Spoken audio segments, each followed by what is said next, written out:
یہ جو ہم نے ابھی دیکھا کہ اس بستی کے لوگ تین قسم کے تین حصوں میں منقسم ہو گئے تھے۔ ایک وہ لوگ جو گناہ میں بڑھے جا رہے تھے، ایک وہ کہ جو خود گناہ تو نہیں کر رہے تھے لیکن روک بھی نہیں رہے تھے، اور ایک وہ کہ جو گناہ سے خود بھی مجتنب تھے اور نہی عن المنکر کا فریضہ آخری وقت تک سر انجام دے رہے تھے۔ صراحت کے ساتھ یہاں جو فرمایا گیا کہ ہم نے بچایا کس کو؟ فَأَنْجَيْنَا الَّذِينَ يَنْهَوْنَ عَنِ السُّوءِ، بچایا ہم نے ان کو کہ جو روک رہے تھے بدی سے۔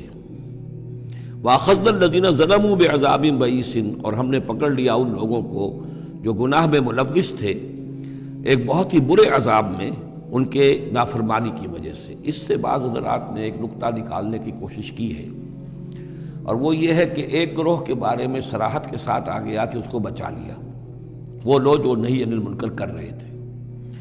ایک گروہ جس کے بارے میں صراحت سے کہا گیا کہ اس پر عذاب آیا، وہ ہے جو گناہ میں ملوث تھے۔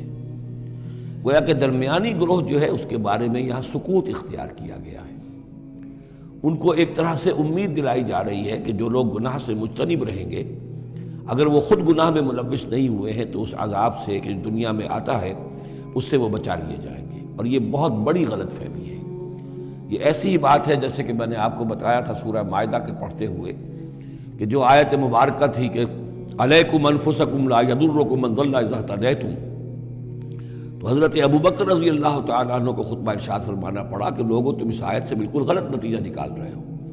اس کا یہ مطلب نہیں ہے کہ دعوت اور تبلیغ اور امر بالمعروف اور منکر تمہاری ذمہ داری نہیں ہے، بلکہ مطلب یہ ہے کہ تم اپنا سب کچھ کر لو، زور لگا لو سمجھانے کا، امر بالمعروف کا، نہی عن المنکر کا، پھر بھی اگر کچھ لوگ اڑے رہیں کفر پر اور گناہ پر تو پھر تم پر کوئی وبال نہیں ہے۔ اصل مفہوم یہ ہے، لیکن اس سے انسان جو ہے چاہتا ہے ذمہ داری سے فرار، تو اس کے لیے جہاں کہیں بھی اسے بہانہ ملتا ہے اس قسم کے وہ نقطے تراشتا ہے۔ یہاں یہ سمجھ لیجئے کہ اصل میں نہی عن المنکر نہ کرنا بھی تو جرم ہے۔ فَأَخَذْنَا الَّذِينَ ظَلَمُوا، ظلم جو لوگ ظلم کر رہے تھے، ایک دوہرا ظلم کر رہے تھے کہ گناہ میں ملوث بھی تھے اور اس میں ملوث تھے، اور دوسرے وہ لوگ تھے کہ جو اگرچہ ملوث نہیں تھے لیکن یہ کہ وہ روک نہیں رہے تھے۔ نہ روکنے کا جرم جو ہے یہ تو موجود ہے۔ اگر نہی عن المنکر فرض ہے، اگر یہ ذمہ داری ہے، تو نہ روکنا جو ہے یہ خود اپنی جگہ پر ایک جرم ہے۔ اس کے لیے میں آپ کو اصل میں ایک حدیث سنا دینا چاہتا ہوں، جو حدیث اس معاملے میں سمجھتا ہوں کہ آخری اور نص قطعی کی حیثیت رکھتی ہے۔ اور یہ حدیث جو ہے مولانا اشرف علی تھانوی رحمۃ اللہ علیہ نے خطبات جمعہ جو مرتب کیے ہیں ان میں اس حدیث کو شامل کیا ہے، اور یہ حدیث قدسی ہے۔ اوحى اللہ عز وجل الی جبرائیل علیہ الصلوۃ والسلام ان اقلب مدینۃ کذا وکذا باہلھا، اللہ تعالیٰ نے وحی کی حضرت جبرائیل کو کہ فلاں فلاں شہروں کو تلپٹ کر دو، الٹ دو، جیسے کہ عمورہ اور صدوم کے شہروں کے بارے میں حکم آیا۔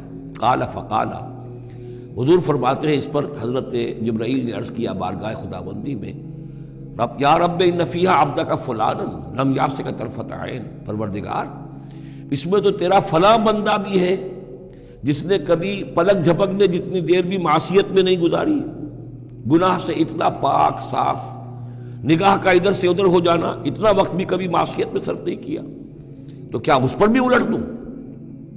قال فقال، حضور نے فرمایا اس پر اللہ تعالیٰ نے ارشاد فرمایا اقلبها علیہ وعلیہم، الٹو اس بستی کو، پہلے اس پر پھر دوسروں پر۔ وجہ کیا ہے؟ فإن وجهه لم يتبعر في ساعة قط، اس کے چہرے کا رنگ میری غیرت کی وجہ سے کبھی متغیر نہیں ہوا۔ یہ خود تو گناہ سے بچا رہا، لیکن گناہ پھیلتے رہے، شریعت کی دھجیاں بکھرتی رہیں، اللہ تعالیٰ کے احکام کا مذاق اڑایا جاتا رہا، اور یہ اپنے دھندے میں لگا رہا، کاروبار میں لگا رہا، یا اپنے نوافل میں لگا رہا، مراقبوں میں لگا رہا، ذکر اذکار میں لگا رہا، تو یہ دوسروں سے بڑھ کر مجرم ہے۔ اقلبها علیہ، اقلبها علیہ وعلیہم، الٹو اس بستی کو، پہلے اس پر پھر دوسروں پر۔ فإن وجهه لم يتبعر فی ساعة قط۔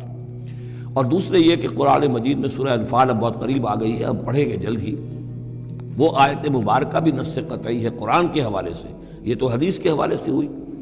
قرآن مجید میں فرمایا گیا وَاتَّقُوا فِتْنَةً لَا تُصِيبَنَّ الَّذِينَ ظَلَمُوا مِنْكُمْ خَاصَّةً۔ اس دنیا میں جب کوئی اجتماعی سزا آتی ہے کسی قوم کے اندر بحیثیت مجموعی جب منکرات پھیل جائیں تو جب سزا آتی ہے تو پھر وہ صرف جو گناہ گار ہیں انہی کو اپنی لپیٹ میں نہیں لیتی، بلکہ وہ لوگ جو بچے ہوئے تھے وہ بھی لپیٹ میں آ جاتے ہیں۔ ہاں امید جو دلائی گئی ہے یہاں سے وہ یہ ہے کہ جو امر بالمعروف و نہی عن المنکر کی آخری حد تک، آخری وقت تک کوشش کرتے رہے ہوں، اللہ تعالیٰ ان کو بچائے۔